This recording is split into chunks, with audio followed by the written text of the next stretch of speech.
ইতিহাদে কখনো শেষ হাসি হাসতে পারেনি রিয়াল মাদ্রিদ। এমন অতীত পরিসংখ্যান মাথায় রেখেই ম্যানচেস্টার সিটির মুখোমুখি হয়েছিল রিয়াল।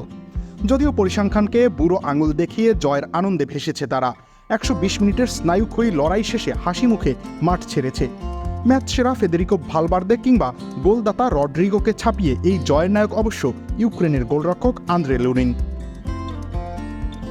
টাই ব্রেকারে দুইটি গুরুত্বপূর্ণ শট ঠেকিয়েছেন তিনি। মাঠের খেলায় ম্যান সিটির অজস্র গোলের সুযোগ নষ্ট করে দিয়েছেন। আমাদের সম্পর্কগুলো এভাবেই ভালোবাসায় ভরপুর হয়ে উঠুক ইস্পাহানি মির্জাপুর চায়ের শ্রেষ্ঠ ব্লেন্ডের অনন্য। পুরোটা সময় জুড়ে আক্রমণ করেও সিটিজেনরা সফরকারীদের ছাড়িয়ে যেতে পারেননি, সেটার কৃতিত্ব তারই। অথচ ১ বছর আগেও লুনিনকে রিয়াল ভক্তরা ঠিকঠাক চিনতেন না। চিনবেনই বা কিভাবে?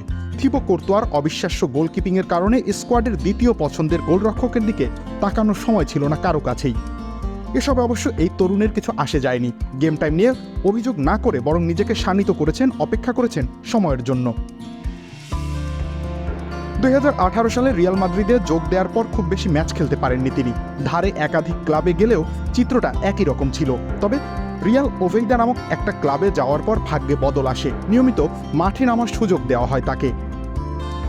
তাই তো অনুশীলনেও বাড়তি পরিশ্রমী হতে শুরু করেন এই গোলরক্ষক। এমনকি করোনার সময় লিভিং রুমেই অনুশীলনের কাজ চালিয়ে যান তিনি। ওভেইদার তৎকালীন কোচ সার্জিও সেগুরা বলেন, সে ছোট একটা বাসায় থাকত, ৪৫ বর্গমিটারের মতো। করোনার সময় রুমের আসবাব বাইরে রেখে ম্যাট্রেস বিছিয়ে ওখানেই অনুশীলন করতে শুরু করে। গোল ঠেকানোর কাজটা নিঃসন্দেহে সবচেয়ে কঠিন। গোলরক্ষকরা তাই মাঝে মাঝে ভুল করে ফেলেন। এই তারকাও সেটির ব্যতিক্রম নয়। তবে ব্যতিক্রমী তার মানসিকতা। ভুল হয়ে গেলেও আত্মবিশ্বাসে ফাটল ধরতে দেন না তিনি। এ নিয়ে সেগুরা বলেন, লুনিন তখন একেবারেই নতুন। এক ম্যাচে ডিফেন্ডারের সঙ্গে তার ভুল বোঝাবুঝির কারণে একটা গোল হয়ে যায়, কিন্তু তাকে দেখে মনে হয়েছিল কিছুই হয়নি। আসলে সে চাপ খুব ভালোভাবে সামলাতে পারে। আন্দ্রে লুনিন সবসময় স্বপ্ন দেখেছেন ইকার ক্যাসিয়াস কোর্তোয়াদের উত্তরসূরি হওয়ার। স্বপ্ন দেখেছেন অল হোয়াইটদের দুর্গ প্রহরী হওয়ার। সেই স্বপ্ন পূরণ হয়েছে। তার উপরে ভর করেই মৌসুমের পুরোটা সময় ছুটে চলছে রয়্যাল মাদ্রিদ। লা লিগায় টেবিলের শীর্ষে অবস্থান কিংবা চ্যাম্পিয়ন্স লিগের সেমিফাইনালে জায়গা পাওয়া, এসবের জন্য তাকে সর্বোচ্চ কৃতিত্ব না দিলে অন্যায় হবে।